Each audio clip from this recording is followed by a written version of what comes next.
Hi everybody, welcome back to the HardReset.Info channel. Today I'm going to tell you how to back up your iPad Pro M5.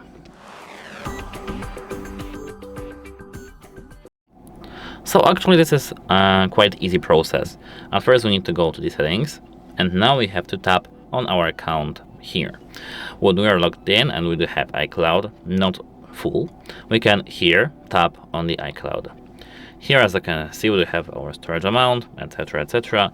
And here, as I can see, we have iCloud backup, this iPad. Tap it, and here, enable this option over here.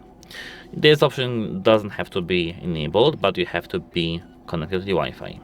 Here, to do a backup, tap Backup Now.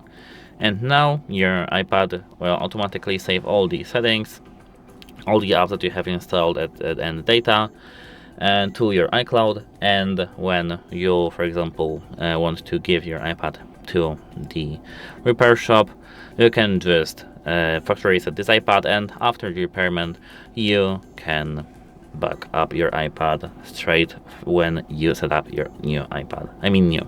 This iPad, but after the repair. And actually that's it. Hope it helps you, and goodbye.